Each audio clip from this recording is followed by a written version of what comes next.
انس حسین رضوی صاحب کو گرفتار کر لیا گیا ہے۔ دوستو آپ کو اس ویڈیو کے اندر بتائیں گے، امید ہے آپ سب خیریت سے ہوں گے۔ آج ہم بات کریں گے پاکستان کی حالیہ سیاسی اور ریاستی صورتحال پر، جس میں کئی بڑے واقعات سامنے آئے ہیں۔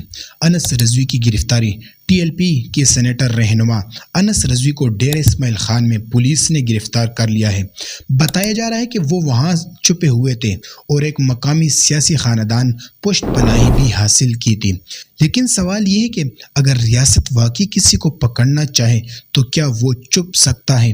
ریاست کے پاس طاقت بھی ہے، ادارے بھی ہیں اور وسائل بھی ہیں۔ اس لیے یہ بات ماننا مشکل ہے کہ کوئی شخص برسوں ریاست سے بچتا رہا اور اچانک پکڑا گیا۔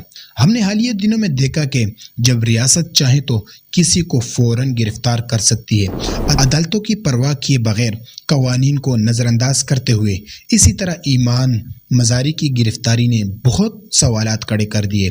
ایک وکیل ایک شہری صرف تنقید کرنے پر گرفتار ہو جائے تو یہ جمہوریت کے لیے خطرناک علامت ہے۔ دہلی کا مسئلہ بھی، خیبر پختونخوا کے علاقہ تیرہ میں لوگ شدید سردی میں بے گھر ہو رہے ہیں۔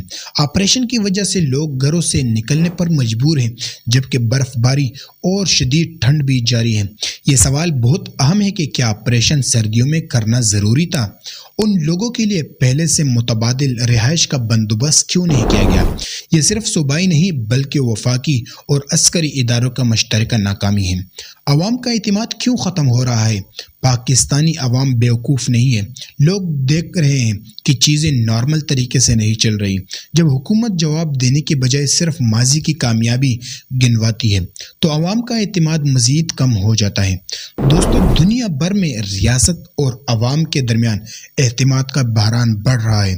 چاہے پاکستان ہو، بھارت ہو، امریکہ ہو یا بنگلہ دیش، ہر جگہ عوام سوال کر رہے ہیں کہ ریاست کس کے لیے کام کر رہی ہے۔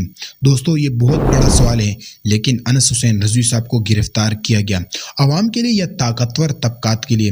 دوستو، یہ سوالات لوگ اٹھا رہے ہیں کہ آخر کیا وجہ ہے کہ ملک کے لیے کون سا خطرہ بن سکتا ہے؟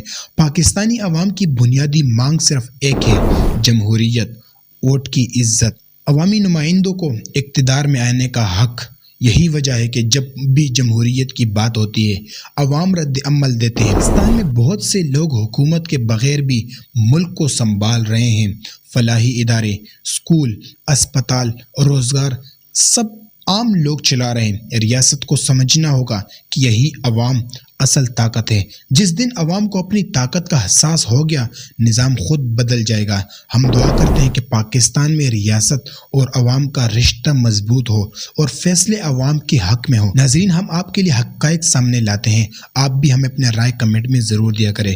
لیکن آپ کو یہ بات واضح کرنا چاہتے ہیں کہ مفتی انس حسین رضوی صاحب کو گرفتار کر لیا گیا ہے، اور وہ بھی ڈیرہ اسماعیل خان سے۔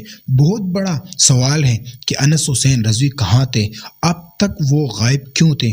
کیوں نظر انداز تھے؟ حکومت کو پتہ نہیں تھا یا حکومت کے پاس ہی ہے؟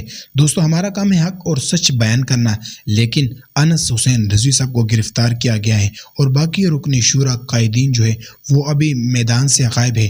ان قریب ان کو بھی گرفتار کریں گے، لیکن ہو سکتا ہے کہ انس حسین رضوی صاحب کو جیل میں لائیں گے یا انس حسین رضوی صاحب کو باہر سے فیصلے کریں گے۔ دوستو، دیکھتے ہیں کیا ہوتا ہے، لیکن مرید کے اندر جو کچھ ہوا ایسا نہیں ہونا چاہیے۔ تحریک لبیک پرامن جماعت ہے جس نے ختم نبوت کے لیے آواز اٹھائی، جس نے ناموس رسالت کے لیے آواز اٹھائی، اور اہل سنت کے بڑی ایک سیاسی جماعت ہے، مذہبی جماعت ہے، جس کے اندر ہر طبقے کے لوگ موجود ہیں، بلکہ علماء موجود ہیں، اسکولوں کے اسٹوڈنٹ موجود ہیں اور پروفیسر موجود ہے، بڑے بڑے استاد تحریک لبیک کے اندر موجود ہیں۔ لیکن اگر تحریک لبیک کے ساتھ ایسا چلتا رہا تو یہ بہت بڑا نقصان ہو سکتا ہے، کیونکہ بہت بڑی جماعت، ان کے قائدین کو غائب کرنا اور ان کو نظر انداز کرنا، عزت نہ دینا، یہ ملک کے لیے اور عوام کے لیے بہت بڑا خطرہ بن سکتا ہے اور مستقبل کے لیے بھی خطرہ۔ تحریک لبیک پرامن جماعت تھی، انہوں نے تحریک مرید کے میں صرف فلسطین کے لیے آواز اٹھائی